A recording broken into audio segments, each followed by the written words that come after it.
Welcome to Mic'd and Medicated. And this is our first rodeo. Yeehaw! Yeehaw!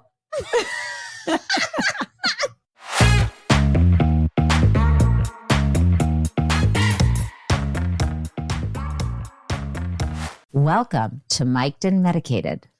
We're here today with ourselves.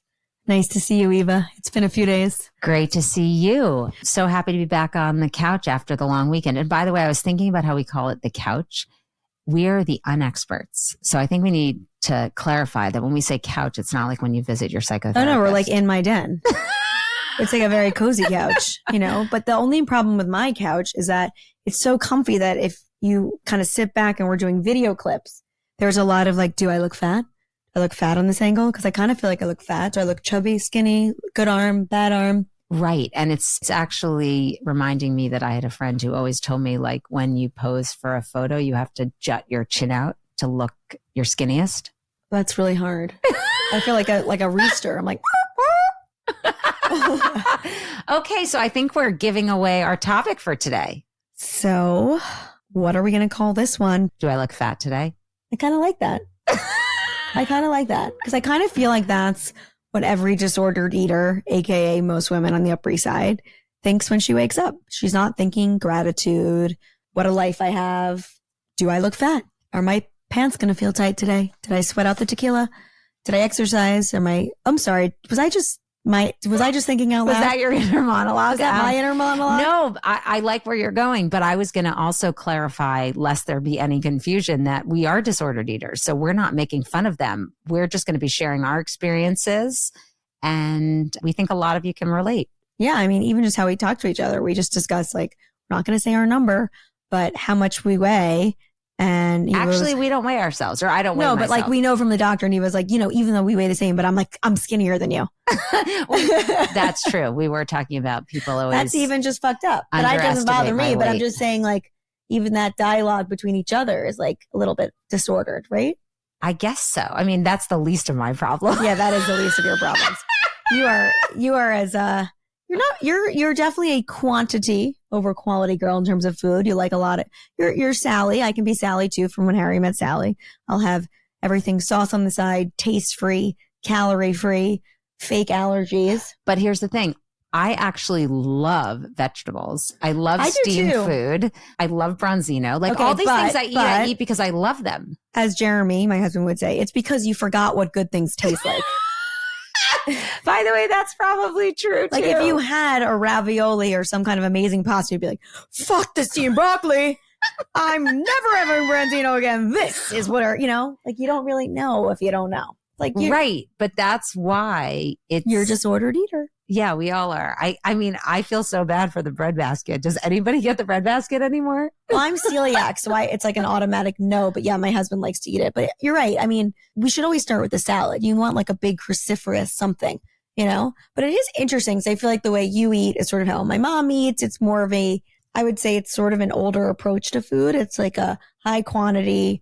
Doesn't really matter about the quality as long as there's no high fat or calories. Like I feel like today people are much more interested in eating like dense, you know, organic, non-GMO beets and legumes, and which to me just makes you fat. You're right. I'm not an almond mom, which I learned is a term when you don't have any sugar, any non-organic, or wait, what's the official term? It's called orthorexia.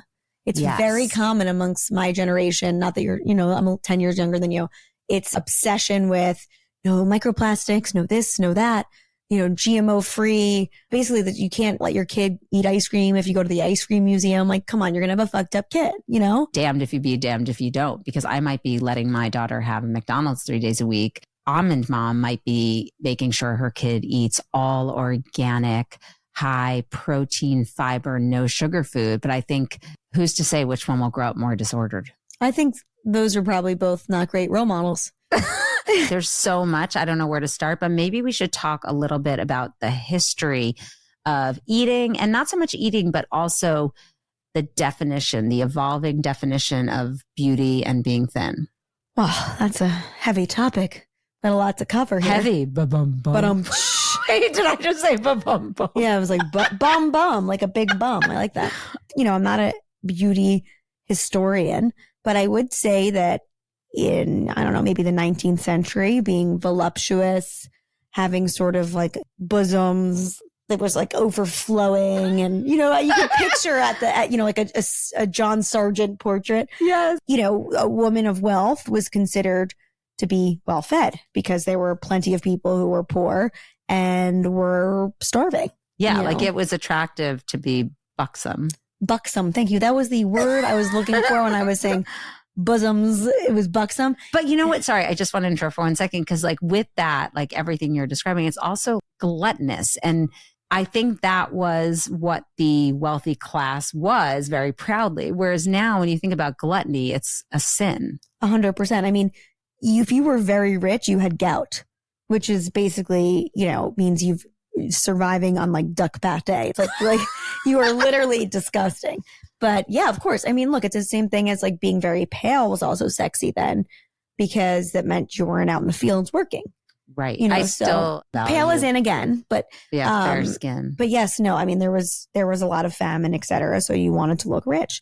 Now, the richer you are, the thinner you are. We're in the age where I think being the almond orthorexia mom is a sign of wealth. If you can afford to eat, you know, $45 organic non-GMO strawberries, you're probably going to have a more slender, thin physique. So I would say now we're sort of in between this. We're not 1990s Kate Moss heroin chic, but we're not Marilyn. So we're sort of like, you have to be very fit, but very lean. Like you have to be healthy looking. And honestly, you can't fight genetics. I think that. Thank God for Ozempic. Ozempic is the only thing that can fight genetics. Fine. I think we should have an Ozempic exempt conversation. I agree. Because we're talking about disordered eating before Ozempic. Right. Because I mean, because now we're both obese. Right. But no, what I was going to say is I feel like your body wants to be a set weight and you can fight it. And there are times where you can succeed, and maybe that's disordered to say succeed and be skinnier than your set weight. And then there are times where you're maybe, you know, packing the freshman 15 because you're eating too much late night pizza. But those almond kids, by the way, they're going to gain like the freshman 30. But generally, if you can operate in a realistic zone, it's almost like when we were talking about dating last week. Like if you have unrealistic expectations, you're going to be disordered and miserable and unsuccessful. That's so true. I think, you know, also you have to understand that as a woman, like your body is going to change with time. So how you were eating or exercising at age 20 is not necessarily going to do the same thing for your body at age 40. Like gravity takes its toll. You've had children. If you've had a baby, your hips just actually get bigger. Like there's just sometimes they don't go back, like your structure. Right. You know, so I think those are other factors. And like, because we are changing and we age, like I do think on a deep level, we have to be a little bit nicer to ourselves. And like worst comes to worst, just blame the damn dryer on your jeans not fitting. Right. As you age, you prioritize health over your superficial. I still want to be hot looks. And skinny. Right. But then everyone still wants to be hot and skinny. And even our parents' generation are talking about how fat they feel or look all the time. It's connected to fashion in the sense that it's easier to look good in clothes when if you look like a hanger. Yeah. No, but that's actually true. Duh. But it just looks better when you're thin. Right. And I do think women dress for each other more than men. Because I also think men are not that particular about what a woman's wearing as long as she looks hot. And as long as it wasn't so expensive on his Amex bill. But yeah, of course. I mean, look, women have been really fucked up. I mean, I would think probably forever. But you can look at advertisements from the 20th century. I mean, it's so insane. The stuff that they would tell women to do, what they would eat, you know. The machines they used to have even in the 50s that would just shake their fat. By the way, it's back. I was just talking to a friend. Lymphatic drainage. It's a whole thing right now. I'm all for that. But Wait, have you tried it? I've tried lymphatic massages. They're incredible. And does it make you feel skinnier? Yeah. How anorexia? I'm invisible right now. I'm Casper. Let's start with disordered eating by defining it. So, because I do think there's lots of different disordered eating. There's kind of your run of the mill, you'd like to drop some weight. So you're, you know, being careful. Like those people. But is that disordered or just normal trying to be healthy? Maybe. Like I think of those people as just lightweights. Like they're but heavyweights. But then there's what I think I have been, and what is our entire Upper East Side community, which is you are dedicated to the practice of being thin, being fit, being beautiful. Like you don't want to miss a day exercising. you want to eat well. Well, I think there's also on the Upper East Side, we're a huge group of A-type, very high-functioning, successful people. Being thin and fit is sort of synonymous with being successful, and being fat is synonymous with lazy. Yeah. We've been in high-achieving cultures our whole life. And if you want to see a breeding ground for anorexia, you can go to an Ivy League cafeteria. Or an all-girls school. There's a lot of that. Or an all-girls school. But I think it's so much deeper than that, because for a lot of people, it has nothing to do with physically how you look. It is an inner drive, a discipline, a sort of it's control issue. Exactly.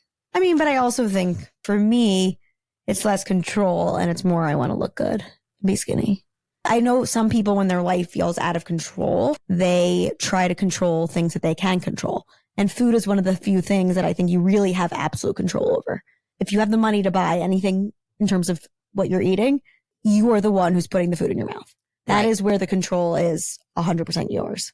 It starts in childhood. I think how we grow up and our models around us, how our parents think about food, how people treat us and talk to us about food, all factors into our experience and habits with food when we grow up. Also, like when you're around, like no one's complimenting fat people. You know, they're not like, you look so beautiful. Like, they're not saying that. You're watching like women who look really attractive and thin and fit are getting the compliments. You know, I watched, my dad is obsessed with the scale. I mean, his initials are LBS. How perfect. What a self-fulfilling prophecy. The best is he has a monogram one. It's like, really? Do you need another LBS on it? It already says there. And he literally, like, his whole day is affected by that number. Like, he will tell my mom, 190, whatever. Maybe he weighs himself every morning. Every morning. And it's like, oh, 188. Great day. Or if he was like at his highest, which was like 199, it was like 199. Jane, why did you let me eat all of that last night? By the way, though, whether you're standing on a scale or you're putting on your skinny jeans, I think there is no one who would say they don't start the day very cheerful and optimistic if they put on their clothes and their, you know, pants are a little loose. I know. And I feel like I have this battle where I'll put on my jeans and I'm like, wait, did I put those in the wash? Right? Just that went in the dryer. Yourself they were in the dryer. Shit, did those, every pant went in the wash. Damn it. I've definitely had those moments. Everybody's had them where I pull out my drawers and I've tried on 20 pants. And I'm like, how could somebody wash every pair of pants and shrink them? I also think it is very detrimental to grow up where you have a visual family, where everyone, when they see each other. Oh, my family is very visual. We're fat-phobic. And fat-phobic. And so everything is, oh, you look so great. You're so skinny. Or, oh, she's fat. She's a fat girl. Yeah. That's literally, yeah. I mean, my brother to this day, he would tell me the truth. Like, he's a mirror. I'll be like, you look fat. Like, just like he just doesn't know filter. But yeah, my family is filter free. It's genetic. Surprising. Filter free, fat-phobic. A lot of alliteration there. I mean, the Jewish culture and food is, well, first of all, before I go to that, I want to talk about just grandparents and fat phobia. Like, even to this day, my grandma is 91. She's 91. When I get 91, I'm tequilaing every night. Tequila.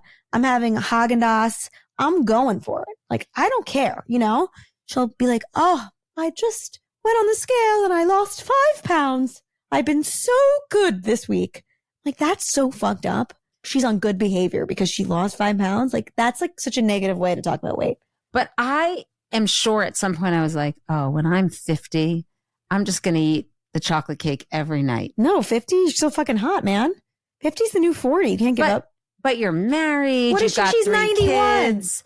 I understand, but I guess what I'm saying is when it's mental, it doesn't matter how old you are. That's true. It's like when I went abroad during college, like the grades don't matter, but I'm like an A-type person. So I was still going to want to do well. Exactly. Oh no, I'm never going to get to the Haagen-Dazs stage. And it's also disordered in terms of your habits. So, you know, we think about food, we plan what we're going to eat.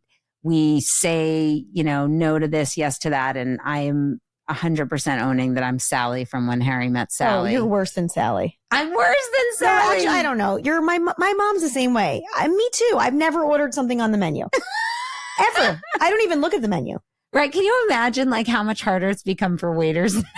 Oh, we used to joke that my mom has her face like with the wanted sign in every kitchen in New York City. You know, like how many people spit in Jane's food today? Oh my God. You know? People have said that to me. That's It's like Road Trip. Have you seen that scene in Road Trip? No. Where you've seen Road Trip, right? I think I have. It's Jason Bateman and. Yeah. Yes. Oh my God. So one of them orders French toast and like Eva, it says it's not hot enough. So the guy gets annoyed. He takes the French toast, this fat, disgusting waiter, puts it in his ass, farts on it to warm it up. Okay. And then brings it back and serves it. And so we always talk about like, oh, someone got road tripped. Yeah. I am sure I've been road tripped. Oh, 100%. I mean, and you know what really bothers me is like, I'll obviously order nothing on the menu and I'll make something up. And then my husband just wants to look so easy and he'll just be like, I'll have the steak as is. Yeah. Does your husband do that? Like, feel bad for me, okay? That's what he's saying to the waiter. Right. Like you are dealing with a meal. I am dealing with her life. All the fucking time. Maybe a little discount on the steak. Even my mom, this is also what my mom will be like, the waiter will be like, are there any allergies here? My mom will be like, butter. And he's like, is it severe? And she's like, yes, it makes me very fat. Oh my gosh. I watch my parents who exercise every single day and are definitely careful about their food. My family, every holiday event was sort of should I have eaten that? So much food guilt. You know, I mean, beyond, Yom Kippur was always a day of real deep thought, but also a diet reset, Yes. But yeah, I think there is something. I think my mom was a chubby kid. So when I had a chubby phase, she was waiting for me to take the lead. But as soon as I said, oh yeah, like I want to look better in my bat mitzvah dress. I feel a little chubby. She's like, okay, I got the right person. She had already gotten the number for the dietitian and was ready to go. But I was the one who had to say that. I think for her, it was less that me being chubby was a bad reflection on her, but more she wanted to prevent me from whatever fat shaming she had as a kid. Right. But let's talk about fat shaming because I believe we've gone too far the other way now where we're celebrating fatness. I don't want to see is plus not size healthy. models. I'm sorry. I don't want to see it. I can't. I really don't like it. I know you have a pretty face, but you're called a butter body. Okay. I don't want to see it. I'm sorry. Like, it's not aspirational. It's not. I don't want to see some beautiful face girl, with some big ass and dimples everywhere and like fat. Wait, I've like, never seen that. They actually show the cellulite I don't know, in the like advertisements? Not really, but if you're a plus size, there's some extra love in there. You see them in like a bathing suit and there's like the extra fat coming out. It's just not aspirational. It's like, I could do that.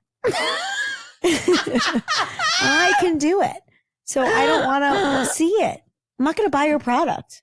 Sorry. I'm telling you out there, I'm not buying your product. Right. When I think about exercise, and I know everybody did SoulCycle, but at one point I remember thinking, I don't want to have big thighs. Like that body is not what I want. Yeah, I agree. I mean, SoulCycle is great and it's a great exercise, but I think for some reason, it was one of those first exercises where I feel like anybody who never exercised before could do it. Because to be honest, like you're on a bike, you control it. So you could be on zero resistance and going for it. There were definitely the fit people who were taking it and doing it. But then there were the fat people who were doing it and then thought, okay, I did 40 minutes at SoulCycle. This is my meal ticket. I could eat whatever I want all day. Also, did SoulCycle happen before all of the hot room exercise? Yeah, it was one of the original ones and it was a warmer room. Oh, it was a warmer room? Because Yeah. I do remember when I tried it thinking this gives you such a high because you're sweating like crazy. Whereas now I don't think you can find an exercise studio in New York City where you don't leave sweating. Well, I think they've realized that having a hotter studio is like better for your muscles and et cetera. But yes, it's a mix. Like Barry's is freezing. But I don't like people screaming at me. I exercise for physical and mental benefits. But when I looked around, I realized I want to look like those yogis. Like I want to be long and lean and toned. That's why I go to Tracy Anderson. I want to look like many of the trainers and Tracy. Right. That's why I like yoga. Yeah. Exactly. I mean, they look good. They look hot. They look strong. It's a great workout. I agree. The biking classes are a little quad heavy. think that's the word you're looking for. Yeah. And running also one, I was told by a plastic surgeon that a lot of people who come in needing facelifts were runners. Yeah, you sag. Saggy butt, saggy face. Ugh. But I do love running. I do love running too, but I've given it up for that. And also just the banging. You're making yourself shorter. Whereas when I'm doing yoga, I feel longer. I know. I got to get back into the Pilates thing. That really is good, but it's a little boring. Right. And I think exercise, there's disordered exercising, like it's intertwined with disordered eating. It's called athletic anorexia or something. Right. Athletica? Like if I didn't have a job, I think I'd be happy exercising all the time every day. No. Yeah, maybe you would. I don't know. I feel like I enjoy exercising. Me too. But if you do a hard workout, you should be depleted. Right. Like if I do a half hour a day, it's perfect. Like if we do an hour of Tracy, I'm done. I'm way depleted. But even at home when I do my Beachbody, a half hour a day is all I need. And I love that you're like Jane Fonda working out at home. So 80s, eating your SnackWell cookies. I feel like the diet fads that I grew up with everything was fat free. Yeah. Like my mom is not thinking, is this egg white thing organic, or was this chicken, did it have a nice life in the grass before someone, right? She doesn't care. She's like, is it going to make me fat? No, great, I'm done. Yep. We all ate SnackWells. We all went to frozen yogurt, and I'll never forget when I discovered Tasty Delight. No, we didn't have Tasty Delight. That was a city only thing. Well, I grew up in the city, so you didn't have it, but I had it. Right. I'll never forget going with my friend to Tasty Delight, and it was heaven. So gassy, so good. Air. It's literally a container of air. And then they used to do this like hard chocolate shell. Do you remember that? People would get. But I remember we go to Tasty Delight and my mom would have to try every flavor, including vanilla. Because it didn't count. If it's in those little cups, and she would be very judgmental. She knew which person who worked there was a good tasty cup filler or not. She knew the stingy ones. I knew. You did too? I love that. That is your mom and She's like, really don't, no, I'm waiting. No, it's okay. You go front first. I'm waiting for the next one. Wait, that's so weird. That's me. Yeah, I know, because you're my mom. She literally knew. There'd be a whole line, and the woman's like, it's your turn. She's like, no, it's just, you go. I'm dead. Right? No. And she whisper, very small taste pour. You know what would really kill her? If they'd ever give her a spoon. Just like the little droplet, like a little, like the liquid. It was like, that was it. Death stare. Saturday night we were at Carvel and she came back with the cups and I asked her if she could fill more. I said, can you please put more in those cups? I can't. That's the worst. Full enough. I know, but my mom does it for the free taste. That's what I mean. The free taste. I know. Well, if they're going to give you a shitty free taste, they're not going to give you a good small. Because even though it's in a small cup, if it's overflowing to the point of basically a medium, it's still a small cup. Oh my gosh. Yes. You, Eva and Jane very, are very similar. True. I'm not really sure where it comes from. I know Jews, we have such neuroses. So I think there's an neuroticism about control. But then there's also, this is the flip side of being Jewish. It's really hard, is the obsession with feeding. So it's like, be skinny, but eat everything I have in my house. Totally. So I don't know how that works because, you're showing me love through food, but you're also telling me to be a size 2 and look hot and skinny. But I can't do that if I'm going to eat knishes. Well, it's funny because my grandfather was a lifelong dieter. He was always dieting and he was always eating. And he was always talking about how amazing the food he was eating. So sometimes it was like how amazing the cottage cheese, cucumber, and lettuce he was eating with salt and pepper on it. And sometimes it was the baklava that he was eating that was so delicious, but it was always the food. Yeah, that's everything. I mean, if you go to a Jewish event, a wedding, bat mitzvah, bar mitzvah, you'll know it's a Jewish event if there's no line at the bar and a line around, like the buffet is just everything. Everybody's lined up. I don't understand. It's a very interesting culture of being so food obsessed, having conversations revolve around food. I mean, we'll be at breakfast on our trip and my parents will be eating breakfast and they'll be like, what are we doing for dinner? Where are we going for dinner? Like, we're just eating breakfast, but it's just this constant like you're on a tape in your head. And speaking of buffet, I love the concept of a buffet for Jewish events because, as we said, Jews have, I think, a hard time controlling their love of food and overindulgence. So we're like, here, and they're germaphobes. This sounds like a great idea. Let's have, right? 18 tables of every food you'd want to eat. Okay. No limit. Here's a plate. You can go back 25 times and people are going to touch it and sneeze on it. It's really bizarre, you know, like if you think about it, like people can just overeat, but then you've got the neurotic Jews who are like, wait, I don't want to touch that. Somebody just touched it. Doug and I, we went to Dartmouth and we went to a lot of weddings in our 20s and you guys are waspy Jews. Let's be real. We hadn't been to any Jewish weddings. And then we were invited to a Orthodox wedding and we sat on separate sides. And then after we met up and, you know, it's usually like a race to the bar because it's overcrowded. It takes a while to get a drink. And we laughed so hard. We were the only two people at the bar. There were lines for the food and we were just hanging out, drinking at the bar. I don't understand. I mean, it would make sense if like we were loving eating and we were happy being fat. Then it would make sense. But we're not happy being fat. We're striving to be skinny. We're like the best for every diet and fat. I mean, I have grown up seeing from Weight Watchers, you know, Jenny Craig. My grandfather used to be on, not Atkins, but there was another one. It'll come to me. Orange Trike or this and like every single food way to keep you from eating all of the things that you actually enjoy. They've all tried it. Diet this, diet that, light and fit. It's really messed up, actually. We're living in such a weird time because there's no in between in terms of like either a real plus size fat model who you're like, I don't want to look at you, or you're looking on Instagram and these wellness influencers have face tuned their bodies, which means they've like basically Photoshop altered them. They're not even real. So it's like, what do we want to look like? Wait, what is face tuning? Face tune is when you can make yourself look skinnier, whiten your teeth. Like it's basically was one of the first apps that allowed you to to alter your photo. Like it used to just be Photoshop, which was a pretty hard program to use. Like you had to actually know how to use it. And Facetune was the first app that you could do that. Wait, like so it's a filter? It's not a filter. It's an app. So you put your photo in the Facetune and then you can like fix your body. And it was really funny when it first started.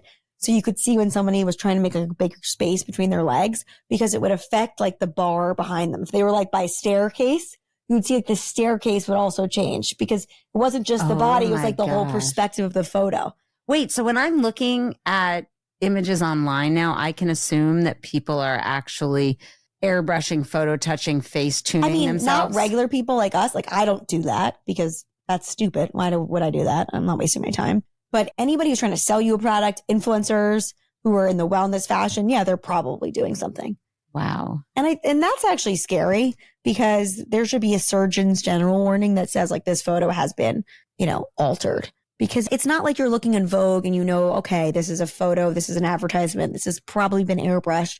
This is supposed to look like someone's normal day at the pool. It's really a mind fuck. It's like, I feel like we need something just real. I don't want fat real, you know, but I don't want face tuned, fake abs kind of person. So I don't know where that is. I guess just look in the mirror. That's real. But what I was going to say is you enjoy the way you eat. Do you enjoy not chewing your food? You don't chew. I'm a very fast eater. My whole family, no chewing. Just goes straight into the esophagus. No chewing. No chewing at all. No one in my family chews. I actually find slow eaters to be really difficult to share a meal with. Oh yeah, I know. You wouldn't. I love Alexa. We did our podcast with last week. She's my aspirational eater because she chews. And by the way, chewing is like integral to digestion.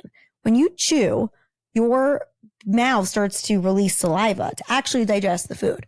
So like my mom, you're always pumping gas X and Tums and everything. It's because you're not fucking digesting your food. It's going right in whole. I mean, my mom will eat an entire piece of lettuce uncut like you.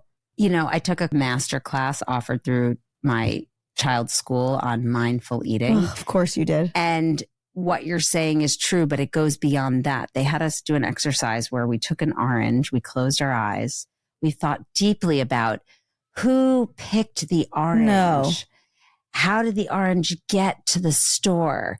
Then when you picked up the orange, how did it feel? How did it smell? And then you slowly peel Well, at that point, you don't want to eat the orange anymore. Is that the whole point? No, you eat it then, but you chew. You're mindful of what's it tasting like on my tongue, down my throat. But the whole idea is that if you're present while you're eating, you will start to recognize your body's signals about You're full. I'm satiated, and you will experience the food. And I guess the pleasure of the food is part of it. So when you're scarfing down, I don't know if I do it with lettuce because I feel like that would get caught in my throat. But like if I take a handful of blueberries and I just pop them into my mouth, sometimes I think, oh, I should have just like eaten them one by one. Yeah, my husband just like, it's like 500, just like goes down there. Yeah, but when there's no pleasure, I guess you don't have that same signal to your brain that you ate and that you're well, what if you're full. not eating, like if I'm eating celery, I want to just eat it to fill up. I don't want this watery, dirty, crusty thing. Like, you know, I'm going to say I like celery. No, I know, but you know what I'm saying? It's like, it's not, I don't need to everything be a whole thing. My husband says it's because he grew up in a big family. So apparently that's big family syndrome. So when you have a lot of siblings, you eat quickly because then you wouldn't get seconds. Right. My dad's the same way. He's 1 of 4. He eats like, it looks like a dog came and swiped it. That's how fast. It's unbelievable. I've never seen anything like it. My mom too. It's truly, it's amazing. And I'm pretty fast. And then we have everything's like left in our teeth. Every time I go somewhere, someone's like, we got a little, I'm like, salad? They're like, yeah, that too, everywhere. Right. Big groups, but what am I going to do? It's a lot of cruciferous vegetables. Good thing you hang with me because I think it is cruel to not tell somebody that there's something in their teeth or tell somebody their flies down. Like I like to alert people if something's going on. I know. It is really bizarre. I think I did that with Jeremy when I first met. Yeah, you did. Right. Because I know he might be like, why is she looking at my penis? But it's like, no, your fly's open. There's just things you notice. I agree. Like if someone had a booger hanging out. Right. You got to help a man out, help a woman out. Exactly. So where does that leave us? Oh my God. We're covering a lot. I mean, it's a lot of surface area. We've talked about fat phobia, right? Have we talked about that? Yes, we have. Oh, male disordered eating. I have no tolerance for it. I find it very unmasculine when men worry about what they eat or are particular. Like I actually secretly love that Doug's really old school in his eating habits. I agree. My husband and my dad, even though my dad's weight obsessed, he doesn't like order like a girl. My mom will sometimes order for him. I do that with Jeremy too. Jeremy will be like, I'll have the BLT. And I'll be like, no, he's going to have the lettuce and tomato. Hold the bacon, hold everything. Okay. So Doug came home from his physical and he's like, I cannot believe I've gained 10 pounds. I want to lose that. And I was like, okay, great. And yet now people think I'm cruel that when we're at lunch and he ordered a chicken salad sandwich and then he said, oh, you're going to the buffet, get me some of those chicken wings. And I'm like, you don't need the chicken wings. Oh, you don't hang out with enough Jewish wives because we're all doing that. But you know what you really are? You're Monica. You're so Monica. That Friends episode where Chandler wants to lose weight. She's like, okay, come on, fat boy. And like, she goes full on crazy and is like making him run and eat healthy. Oh, and that might be me. It's you. And it's Sunday morning and she comes in and she says to Chandler, she's like, we just got 5 more. Come on. Just like you would. And he's like, you know what? It's a Sunday. And I like those 5 extra pounds. I'm going to keep them. And she's like, come on. You don't really want them fat boy and teasing him. And he's like, no. I'm going to keep them. And then he's like, you have a lot of energy for someone who doesn't have a job or a boyfriend. Want to share this Ben & Jerry's with me? And she's like, okay. I think what's so amazing is like we have such a need to be thin and controlled. And we love thin people. Like they're so aspirational to us because I think most Jewish people tend to be shorter. So if you think about it, it's like someone who's 6 feet can eat a lot more than someone who's 5'4". It's like putting the same amount of furniture in a studio versus a 3-bedroom, right? So like we're very interested in, we have slower metabolisms maybe, but so we're into controlling our food, but then we use food as a way to show love. And we're like, you have to eat this. You need to try this. You need to do all this. You need to like get a balance. Again, moderation. And it's really hard to be overweight when you're 5'4". Whereas no, it's easy to be overweight when you're 5'4". No. Oh, sorry. I meant hard in the sense that like you're 5 pounds overweight and you look really like a dumpling. Whereas you can be 6 feet and you can carry extra weight and just be a kind of larger That's what woman. I'm saying. It's a 3-bedroom apartment. You're not going to notice a new vase, but you're going to notice it in the studio. if it's a giant one. So do you think, this is probably the most superficial, silly question, but would you rather have a beautiful face or a beautiful body? Beautiful face. Any day of the week? Yeah. No? I mean, I can always lose weight. It's hard to get pretty. But I think when you're looking at someone from afar, I think it's harder to see the beauty in a fat person than the... How fat are we talking? And how ugly are we talking? Like, I'm curious because if I need all the information right now. Like Picasso ugly, Modigliani ugly. I love Modigliani. Yeah, but that long neck. Oh, I think that's so sexy. Okay. She's got like an oval head. What are we talking about? It happens to be one of my favorite painters. Okay. I don't know. I guess I just mean that it's harder to be fat, I think, than to just be kind ugly of an average skinny face, but a good body. I know, but then I feel like if you're ugly and skinny, everyone's, such a butter face. You can, But is a butter I have it. Is butter face ugly or fat face? It's ugly. It's but her face. Like she has a hot body, but she's hot. But her face. I'm learning so many things. What did you think I was saying? And what was the other thing you told me? A wumpa? A fupa. A fupa. A fat upper pussy area. A fat upper pussy area. I mean, if I can teach you new vocabulary. By the way, it's hard not to have a fupa when you go. Not like when you have post a C-section. That's not. I wasn't going to say C-section. I was going to say post when you do your J-sister full on Brazilian. Yeah. No, you can't have a fupa with hair on your vagina. You would see it. Fupa's not actually that little patch. It's like. It's a muffin top. It's not a muffin top because a muffin top's here. It's it's hard to explain it. It's like it's just fat around right above your vagina. I don't think. Look, if hair's gonna hide it, you got a whole lot of other problems. I'm not really. No, I don't know how to explain it more than it's a fat upper pussy area. So wait, should we close on like we started with the history and how individually it starts with your childhood experience? We're all screwed up. We all are really screwed up. Right. So how do we not screw up our kids? I think it's done. Not done, but I don't know. I worry because I pick my kids up from school and I already see kids who just look unnaturally thin. It's a weird thing. Like you can see a teenager that doesn't look the way they're meant to. You know what I'm saying? Yeah, of course. It's like there's a difference between like a gawky hasn't grown into their body versus like naughty. And it kind of breaks my heart because I think so much of it is about societal pressures, the pressure you put on yourself, like this perfectionist culture. I don't think we can solve it, but I never talk about it.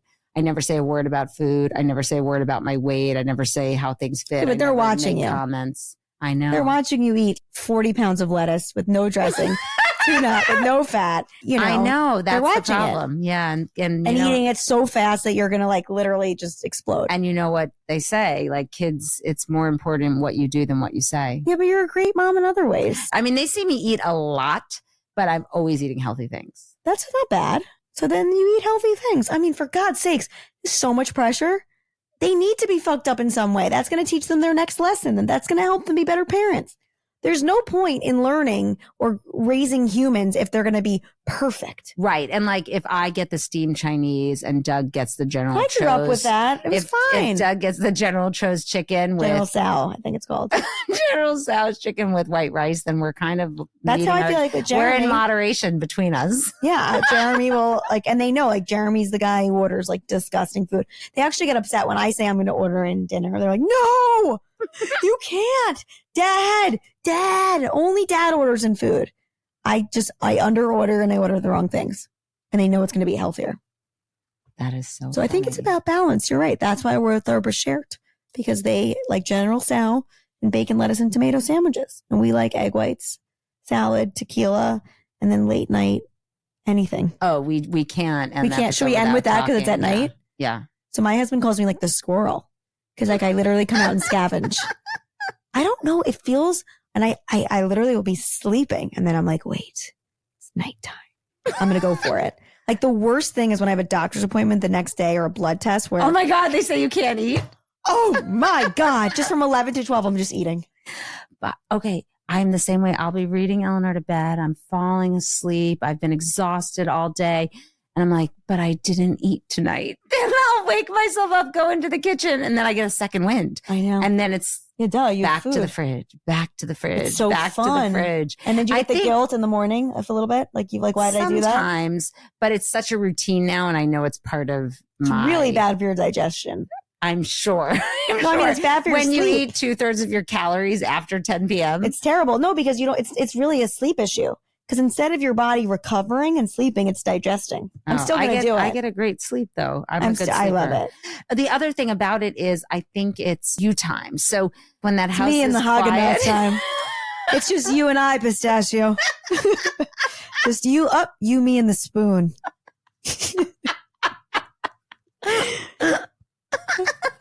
It's really hard to actually make Eva laugh so hard that she can't talk. Okay, I think with that we should wrap. Should we wrap it up like a burrito? Yeah, we're going to wrap because we have a interview with a potential intern. Oh, we don't want to miss that because we need a lot of help on TikTok. All right. Well, I hope you've enjoyed our walk down fat lane. Hopefully you ran. Get it? You burn more calories. And I really hope that when you listen to this, your pants feel perfect. It's that perfect, not too tight, not too bit, like, Right. You don't want to be too skinny. You don't want to have furry arms and look like you came out of a camp. Like not a sleepaway camp, but like a camp, from the 40s, where they got it. Yeah. All right. Well, anywho, everybody, we hope you have a really beautiful dinner and you think about that vegetable and you marinate in your brain and you just are appreciative of who picked that apple off a tree. And if no one can relate to this, don't tell us, but you can just make fun of us. We know, even if you're hate listening, you're fucking relating to this. And by the way, we know we have hate listeners and we love it. Oh, yeah. We can tell. We know. I think hate listeners could be more passionate and dedicated to us. You know the Howard Stern, when the producer is trying to get Howard Stern fired. And he's like, what's the normal ratings listener? Like, well, a normal radio show listens for 30 minutes. What about a Howard Stern listener? 1 hour and 30 minutes. Wait, well, what about the people who don't even like him? 3 hours and 30 minutes. What? Why do they, what? Well, they want to know what he has to say. They want to know what he'll say next. I think I butchered that. No, but it's exactly right. It was like, so the people love him. Why are they listening? They want to know what he'll say next. What about the people who hate him? Not everyone likes him. They listen for 90 minutes. Why are they listening? Same answer. They want to know what he'll say next. So tune in to see what we'll say next. And we can't wait to see you. And hopefully we looked really skinny in this video clip. Toodles, and low fat noodles. Mic drop. Mic drop. Thanks for listening to Mic'd and Medicated. We hope you loved listening to us. But even if you didn't, we have zero shame. So still subscribe to our podcast, leave a comment, and a 5-star review. And follow us on Instagram and slide into our DMs because they are wide open. This show was created in New York City and hosted and produced by Eva Heyman and Caroline Leventhal. And mic drop.